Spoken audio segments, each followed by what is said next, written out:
एक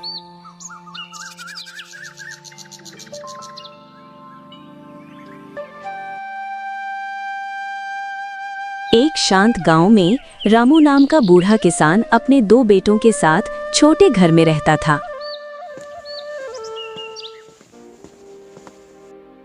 बेटा, मैंने तुम्हें बड़ा करने में पूरी जिंदगी लगा दी। अब शरीर कमजोर हो गया है, थोड़ा सहारा चाहिए, बस इतना ही चाहता हूँ। ज्यादा कुछ नहीं मानता तुमसे। बाबा, हम समझते हैं, लेकिन काम बहुत है। खेत संभालना है, घर चलाना है, हर समय आपकी सेवा करना संभव नहीं। आप भी थोड़ा खुद को संभालने की कोशिश किया करो। रामू ने चुपचाप सिर झुका लिया और दिल के दर्द को छुपाते हुए आंगन में जाकर बैठ गए।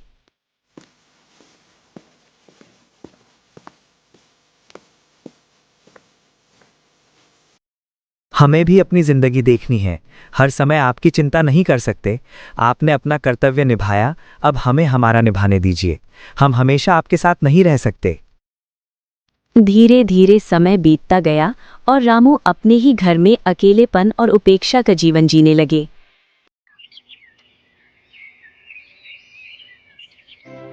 हे भगवान, क्या यही दिन देखने के लिए मैंने अपने बच्चों को पाला? क्या अब मैं उनके लिए बोझ बन गया हूं? क्या मेरे प्यार की कोई कीमत नहीं रही? रामू की आंखों से एक आंसू की बूंद गिरकर जमीन में समा गई और उसकी पीड़ा आसमान तक पहुंच गई। इस बूढ़े के आंसू में सच्चाई है। इसके दर्द को अनदेखा नहीं किया जा सकता। अब समय आ गया है कि इसके बच्चों को उनके कर्मों का एहसास कराया जाए।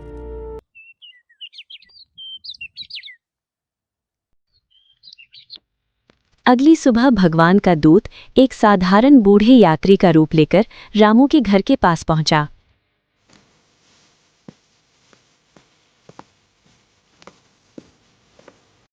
कोई है क्या? मैं बहुत दूर से आया हूँ, भूखा और थका हूँ।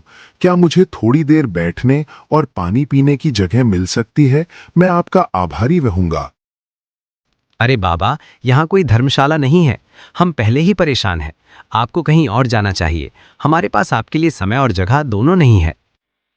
रामू ने ये सब सुना और धीरे धीरे उठकर उस बूढ़े यात्री के पास चले गए। आइए बाबा, मेरे पास ज्यादा कुछ नहीं है, लेकिन जितना है उसमें आपका स्वागत है। आप बैठिए, मैं आपके लिए पानी और थोड़ा खाना लेकर आता हूँ।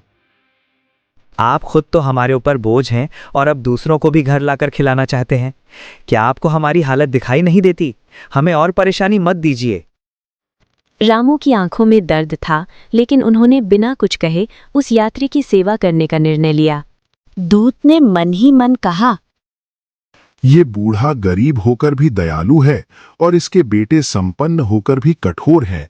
अब इन्हें अपने व्यवहार का परिणाम समझाना ही होगा। यही समय है सही शिक्षा देने का।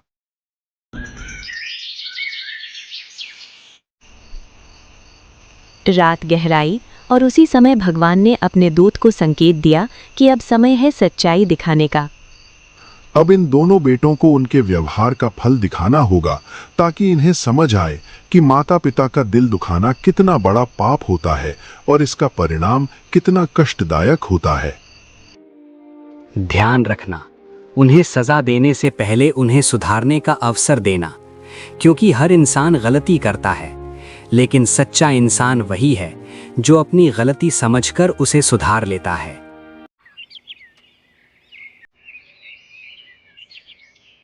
अगली सुबह घर में अजीब सी हलचल हुई और दोनों बेटों को अपने शरीर में कमजोरी महसूस होने लगी।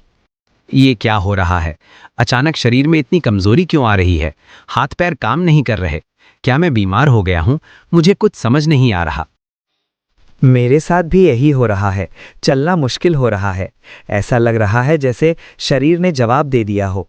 अब हम काम कैसे करेंगे और घर कैसे चलेगा? रामू ने ये देखा तो वो घबरा गए, लेकिन फिर भी अपने बेटों के पास जाकर उन्हें संभालने लगे।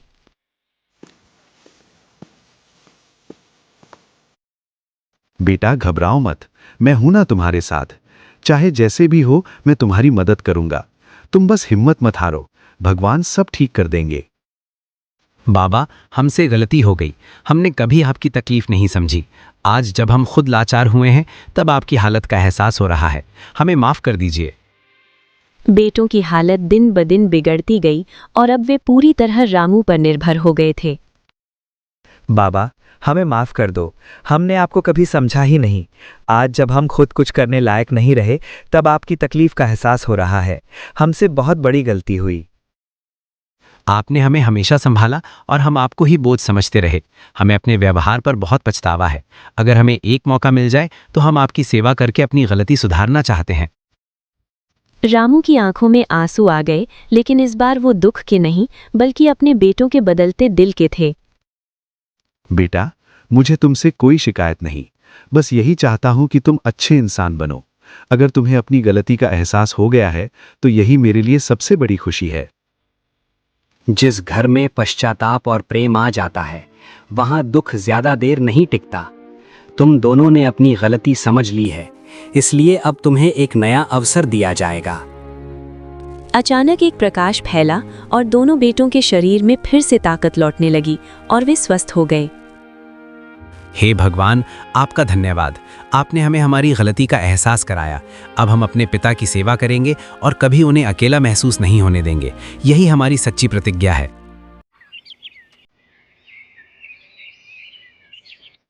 समय बीता और अब वही घर खुशियों, सम्मान और प्रेम से भर गया जहां पहले उपेक्षा और दर्द था।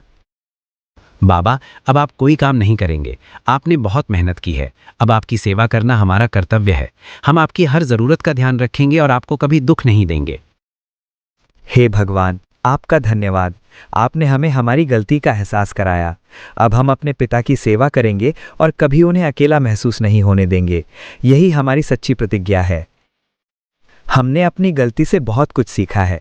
अब हम आपको अकेला नहीं छोड़ेंगे, हर समय आपके साथ रहेंगे। आपकी खुशी ही हमारी सबसे बड़ी जिम्मेदारी और सच्ची कमाई है। रामू के चेहरे पर संतोष और खुशी साफ दिखाई दे रही थी और उनकी आंखों में अब सुकून बस चुका था। बेटा, मुझे तुम पर गर्व है। इंसान गलती करता है, लेकिन उसे सुधारना ही सबसे बड़ी बात होती है। आज तुमने मुझे दुनिया का सबसे खुश पिता बना दिया है। जिस घर में माता पिता का सम्मान होता है वहां सुख और शांति हमेशा बनी रहती है। याद रखना, सेवा और प्रेम ही सबसे बड़ा धर्म है और यही जीवन का सच्चा आधार है। उस दिन के बाद रामू के घर में कभी कोई दुख नहीं आया और सब मिलकर प्रेम से जीवन बिताने लगे।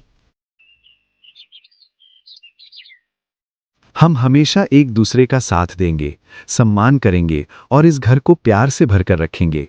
यही हमारी सबसे बड़ी ताकत होगी और यही हमारी असली खुशी होगी।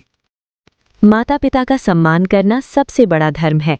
जो उनका दिल दुखाता है उसे जीवन में कभी सच्ची खुशी नहीं मिलती। दोस्तों, तो इस तरह की और शानदार और मज़ेदार कहानियां देखने के लिए हमारे इस चैनल पराकू टून्स को जल्द से जल्द लाइक, सब्सक्राइब और शेयर कर लें। और हाँ, कमेंट करना ना भूलें।